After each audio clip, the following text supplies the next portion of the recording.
Водний світ є водний світ.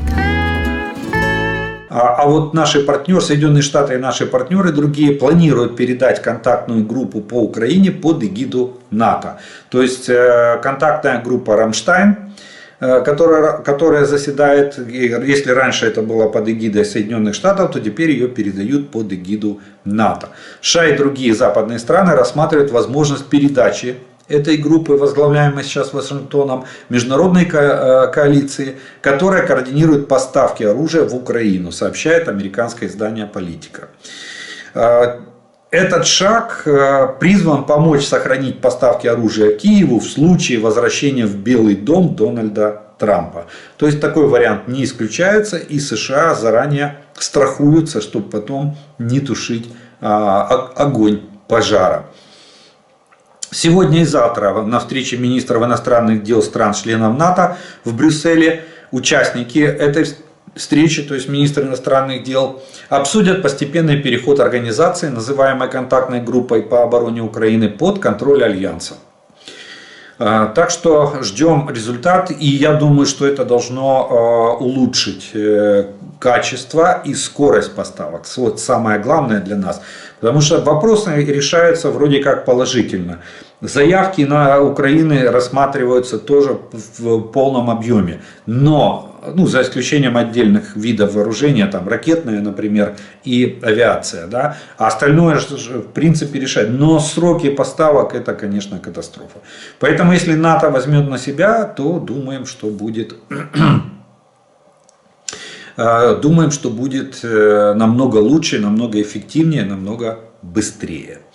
Также НАТО разрабатывает планы по обеспечению 5-летнего пакета военной помощи Украине в размере до $100 миллиардов. Это попытка защитить Украину от ветра политических перемен, которыми может грозить второе президентство Дональда Трампа.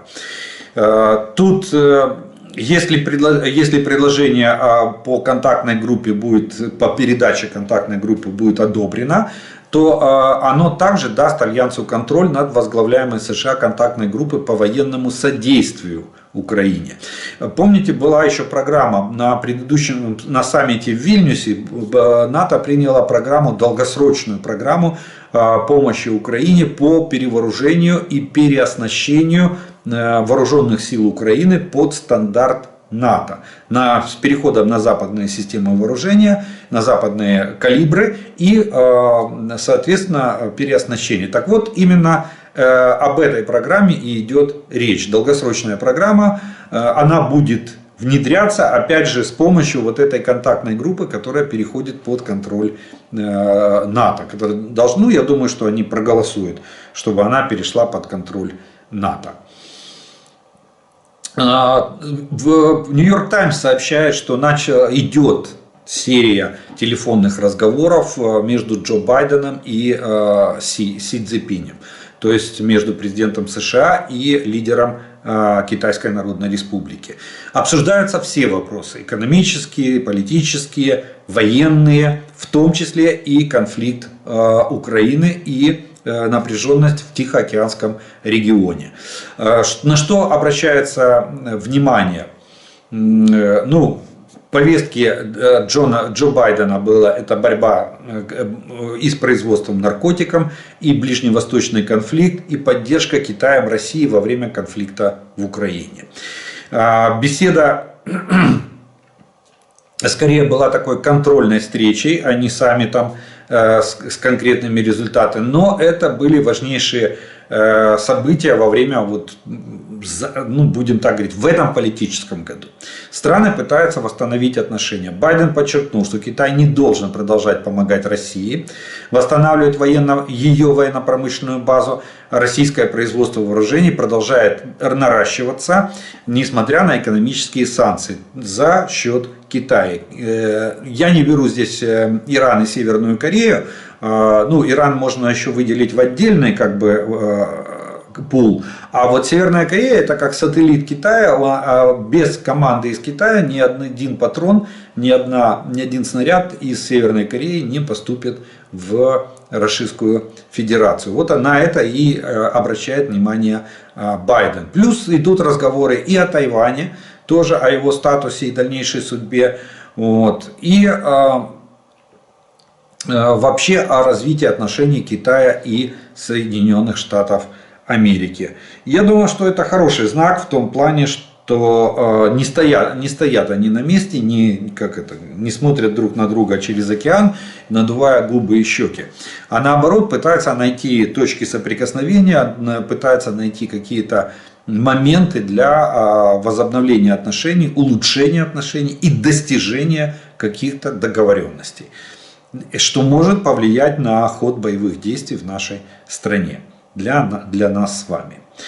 Германия впервые за послевоенное время начала масштабное перемещение войск, передислокацию. Сегодня в небольшом городишке Уцценделе, это на границе с Польшей, польско-немецкая граница, впервые за долгое время была проведена железнодорожная разгрузка прибывшего эшелона с техникой.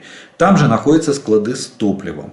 Указано, что в данный район передислоцированы штаб 41-й мотопехотной бригады 1-й танковой дивизии Германии, 413-й егерский батальон, 411-й мотопехотный батальон, а также медицинская рота. Неожиданное использование таких отдаленных и забытых военных объектов является признаком тщательной подготовки западных штабов к потенциальному крупному конфликту. То есть, видите, причем боевые части перемещаются.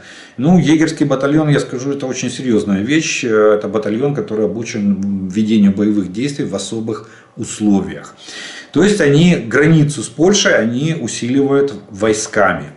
Это говорит о том, что Бундесвер очень серьезно подходит к построению системы обороны Германии. Понятно, кто враг. Вот тут даже вопросов нет. Вероятный противник – Российская Федерация. Главный источник угрозы – Российская Федерация.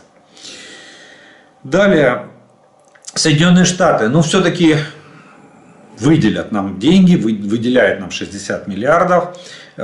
После 6 месяцев паралича в решении вопроса о выделении военной помощи Украине Палата представителей Конгресса США в виде спикера Майкла Джонсона наконец-то определилась. Пакет помощи в апреле будет рассмотрен. То есть с 9 апреля мы ожидаем рассмотрения пакета помощи Украине в размере 60 миллиардов долларов. Поскольку за выделение помощи выступает подавляющее большинство конгрессменов, как демократов, так и республиканцев, нет сомнения в том, что он будет одобрен. Главное, чтобы Майк Джонсон поставил его на голосование. Тем более, что Джонсон сделал свой выбор. Свою роль сыграло то, что, во-первых, трамписты в Нижней палате Конгресса начали угрожать ему снятием с должности. И в принципе, считается, перегнули палку в плане запугивания Джонсона.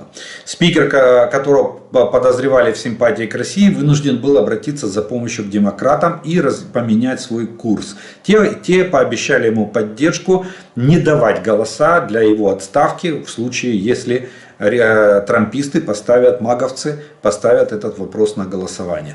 Ну и получается, что у Джонсона теперь нет обратной дороги. То есть он лишил себя маневра, у него только один путь. Почему? Потому что если он не поставит на голосование этот законопроект, то тогда демократы выразят ему свое недоверие, и они его снимут с должности. То есть он вот этими торгами, как он говорил, слушанием Трампа, который сегодня не является госслужащим или чиновником каким-либо, но и политиком, он экс-президент. Майкл Джонсон говорил в интервью одному из телеканалов, сказал, что это рекомендация Трампа. Ни в коем случае не давать Украине никаких денег на военно-техническую помощь. Вот он загнал себя в такой жесткий угол, где у него соу-соу или. Причем оба, знаете, как классический цунцванг. Каждый следующий ход заведомо неправильный или заведомо плохой. Так вот, у него также. среди двух зол выбирает наименьшее. Вот он хочет поставить на голосование. Украина может получить 34 миллиарда долларов на приобретение американского оружия. И произойдет это скоро, уверяет обычно информированный журнал Forbes.